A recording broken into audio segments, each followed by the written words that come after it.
Good evening. My name is Rafael Nunez, and I am the valedictorian of our senior class.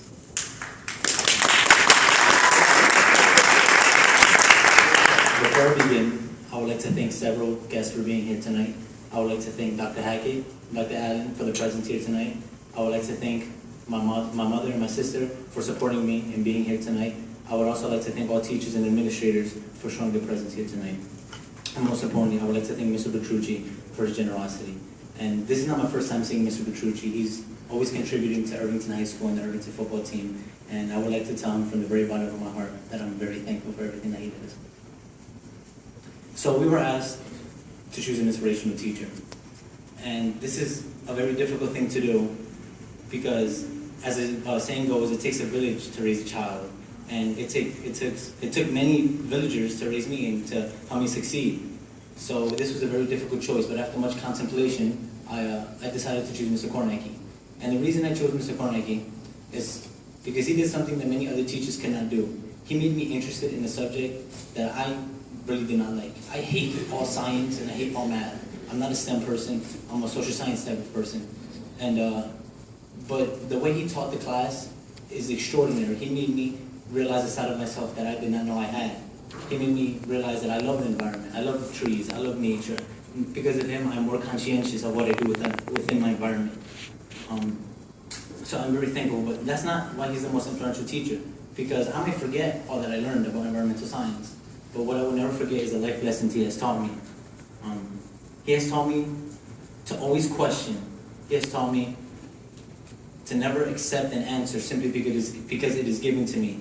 He has taught me to ask and find out for myself and never take no for an answer.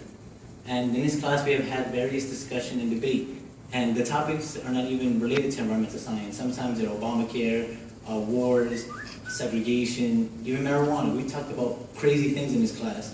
But through these discussions, I have learned something about myself.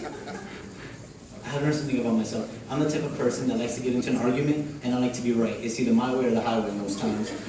But he has proved me wrong many times, and he has taught me to look at the issue from various perspectives. And I have done that, and I will always remember these teachings. If I forget everything about environmental science, I will never forget the lessons he has taught me. And thank you, Mr. Kornacki. But I also have to give a couple other shout outs because he's not the only one that actually helped me. There's many other people that helped me. I would like to thank Mr. Brandon because you're the reason why I want to be a politician. You taught me about the corruptness of our society. You taught me about the corruptness within our government. And you made me want to act. I want to change the world because of you, and I want to thank you for that.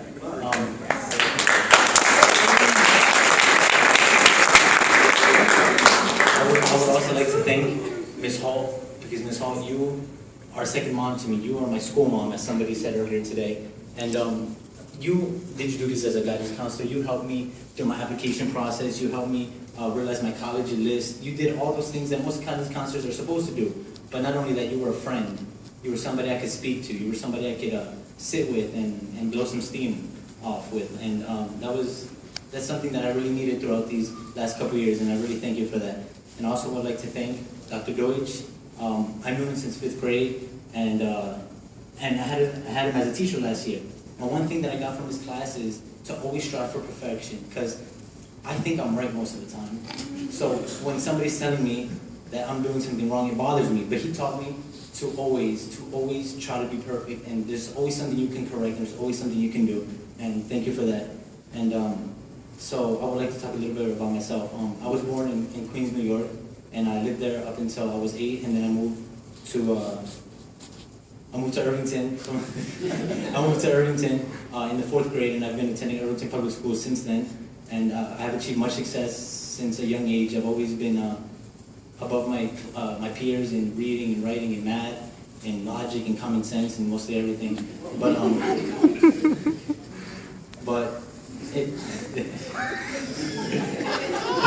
thus came a very pivotal point in my life, and that point was going into high school. And that is the game. That is game time. That is when you have to show off. And I have achieved much success there.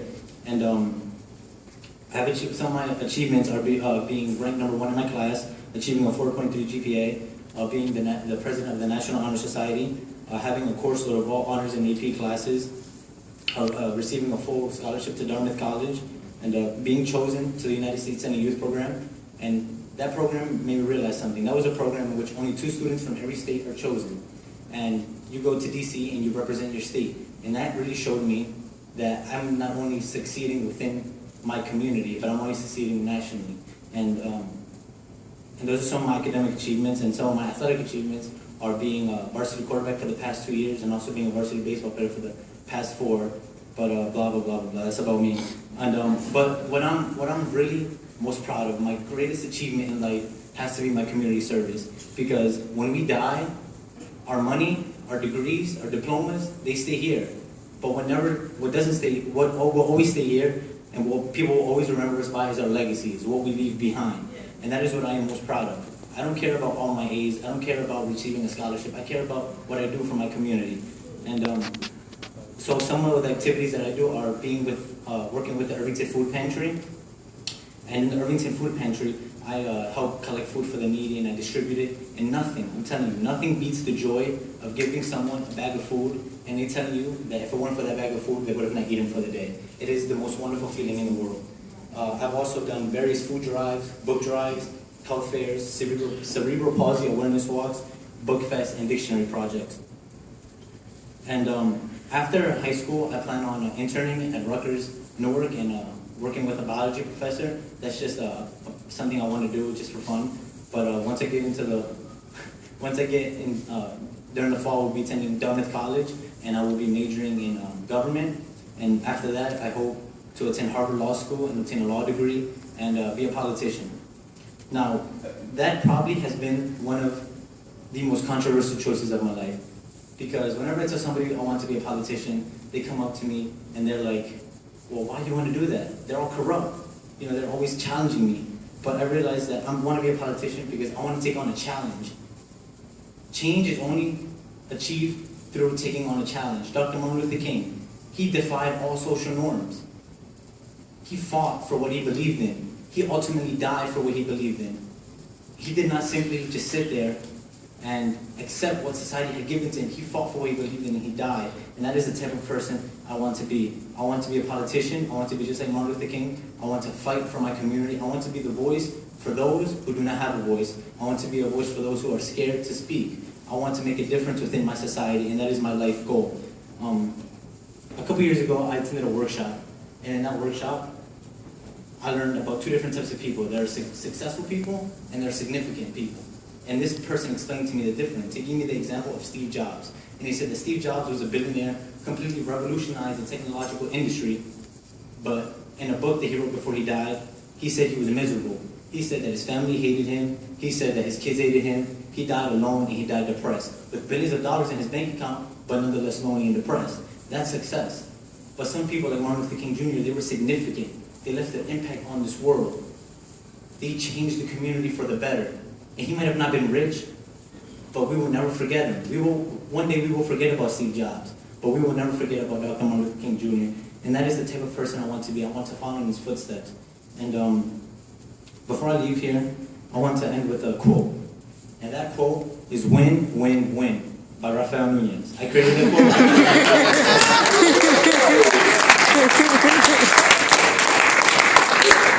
And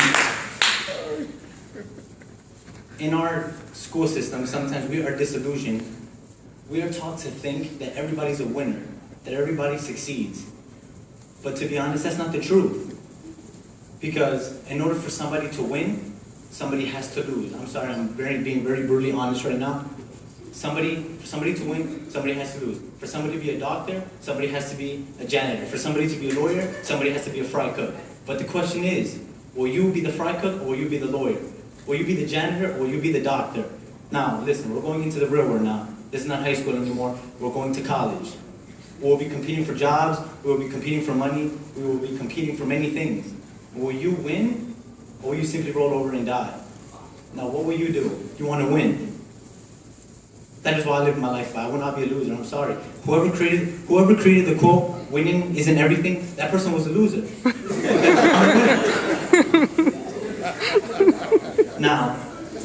before I leave here, I would like to thank my mother and my sister for everything that they do. They're the rock, they're the foundation in my life, and I do everything in this world because of them. I want to make my mom proud. She has given up everything for me, and I attribute all my success to her. And my sister, she's always there, she's always supporting me. And I would like to thank everyone for being here today. I'm truly honored to be here standing in front of you, and have a wonderful evening. Thank you.